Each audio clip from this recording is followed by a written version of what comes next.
Harvey Weinstein stands accused of decades of sexual harassment. The discrimination trial, it was against Silicon Valley venture capital. Worst kind of frat house behavior.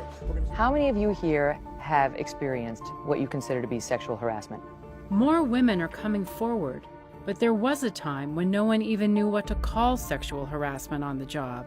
If you think I deserve a raise, I'd rather talk about it now, not at dinner. From naming it in the 70s. I was going, oh my God, this is an issue. To bringing it into the open in the 90s. It seemed so regular. To holding people accountable today. Movie mogul Harvey Weinstein fired from the studio bearing his name. We're going to see a lot more coming out about this issue. The evolution of sexual harassment in the workplace. Hey, baby, you really fill out that shirt. Come on, you walked in the wrong place. Come on. In the 1970s, the American workplace was changing.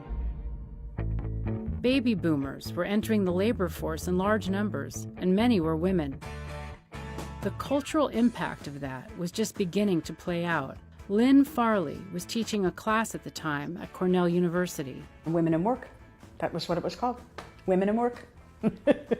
She did a consciousness-raising session with the students and discovered that every young woman had been forced out of a job or fired after rejecting the sexual advances of a male boss. I just thought, my God, you know, it can't just be this group of kids. This is major. I kept thinking we've got to come up with a name. And the best I could come up with was sexual harassment of women on the job. Leaned over, looked me in my eyes and said, you're going to screw me, because we can't. Farley wrote Sexual Shakedown and introduced the idea to the public. She's the person who first used the phrase sexual harassment to describe the experience of working women. Ed Asner narrated the documentary. It's clear that many men are threatened and confused by the presence of women in their work environment. Is the line established by you, or is the line established by the woman? Oh, God, that's really hard. I don't know. Farley testified at a New York State hearing on human rights. I was going to talk about something seriously that heretofore had been a joke in the culture. I remember thinking, well, they'll either laugh or they won't. And to my immense relief, Eleanor Holmes Norton took it very seriously. Eleanor Holmes Norton, a civil rights advocate, became the first woman to head the Equal Employment Opportunity Commission, the federal agency that polices workplace discrimination. I was anxious to grab hold of this issue and the commission assert itself. She crafted the first set of guidelines to define sexual harassment in the workplace. I felt it very important, fair to women, to understand that they can be just as proactive by bringing complaints, but also fair to employers to use my authority as a regulator to say what is sexual harassment. The issue was gaining traction in the culture. Here, and I put up with all your pinching and staring and chasing me around the desk because I need this job, but this is the last straw. In 1986, the Supreme Court weighed in and made a landmark ruling. A very clear victory for working women. The court says that sexual harassment in the workplace is a form of discrimination and therefore against the law. It validated Norton and Farley's efforts and put businesses on notice. It indirectly requires employers to ensure an atmosphere that is not conducive to sexual harassment and warns them that should they fail, they may be held legally accountable. There's now a way to talk about a hostile work environment where there wasn't before for women. And there is a way for women to get redress. We have the tools, we have the information, and it still goes on. Women are still intimidated, and that's frustrating. Stand and be sworn, if you will. Professor, do you swear to tell the whole truth and nothing but the truth, so help you God? I do. In 1991, the nation was riveted. My name is Anita F. Hill. When a University of Oklahoma law professor was reluctantly thrust into the spotlight.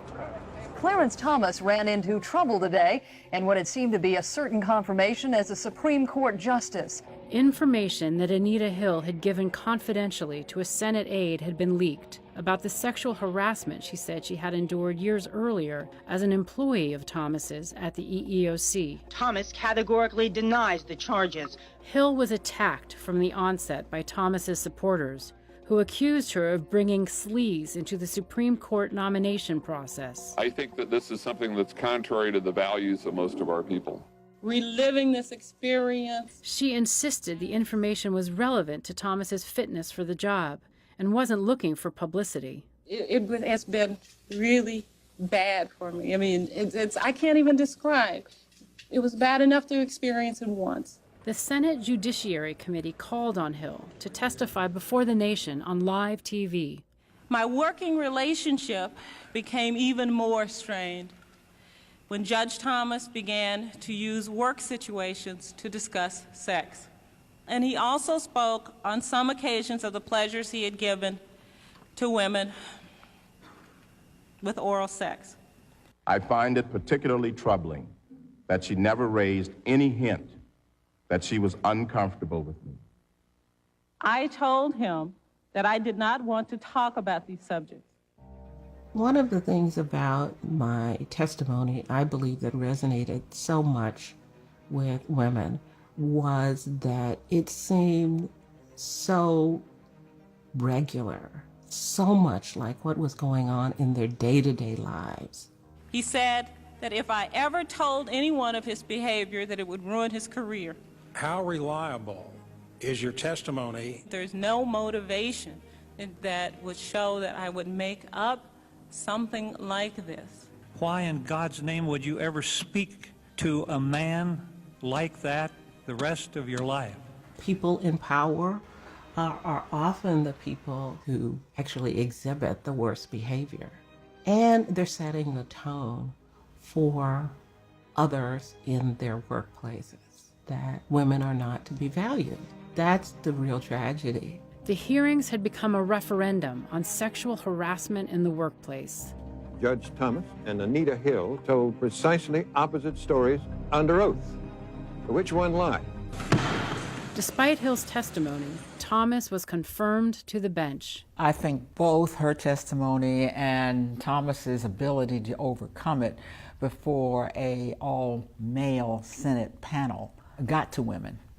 Women responded by filing twice as many sexual harassment complaints to the EEOC over the next few years, even though Hill's experience demonstrated the cost of going public. We've thought that, oh, well, we put laws in place, and therefore it's a legal issue, and the law will take care of it.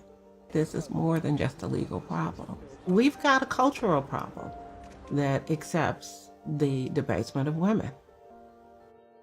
Please come in on everything. I'm a famous guy. I'm feeling very uncomfortable right now. Please come in now. One of Hollywood's biggest names, producer and studio executive Harvey Weinstein, is accused of sexually harassing female employees and actors for decades. Today, some accused sexual harassers are facing new consequences. Weinstein fired. The head of Amazon Studios has been suspended. CEO Mike Cagney stepping down. One of the first titans to fall was Roger Ailes, who seemed invincible. Gretchen Carlson is suing the man who hired her and fired her from Fox News, suing him for sexual harassment. Going public with a sexual harassment claim meant risking an avalanche of public criticism and a tarnished career. I had no idea what to expect. When I jumped off the cliff on July 6, 2016, I had no idea what was below. To her surprise, Ailes was ousted. Fox paid Carlson a $20 million settlement and issued a rare apology. And that was just the beginning. More women started coming forward. The king of cable news dethroned. Bill O'Reilly out at Fox News. At least 20 terminations at Uber after a law firm investigated 215 claims of sexual harassment, bullying, and inappropriate workplace behavior. It's always more difficult when the sexual harassers are in higher positions of power. Today, when sexual harassment allegations become public, the outcry is so intense that some corporations are forced to take action. Getting rid of the problem is better for the business. Some of the scrutiny now is starting to show that, the business is just better off taking it on and eliminating it instead of trying to cover it up. One way that many companies cover up problems is by forcing employees to resolve disputes privately, not in court. We really aren't helping push society forward because nobody's hearing about these cases. It's a secret proceeding. So many times, well, almost all times, society does not find out how prevalent sexual harassment is in the workplace. Also, when a victim is paid a settlement, as Carlson was, it normally comes with the condition that they can't talk about the experience. Those non-disclosure agreements suppressed decades of sexual harassment claims against the former head of the Weinstein Company. The women who have these stories, in many cases, were not allowed to speak publicly about them. Now, more revelations are coming to light. There's an unprecedented public conversation and concern about sexual harassment going on in this country. And while some early crusaders are frustrated about the pace of change, why hasn't sexual harassment disappeared? Anita Hill says progress is measured in decades, not days. We have to remember where we started on this. We are building not only on the conversation from 1991, but the conversation that started in the 1970s and early 80s. But it's not a dialogue that's going to be concluded and wrapped up in a very short period of time.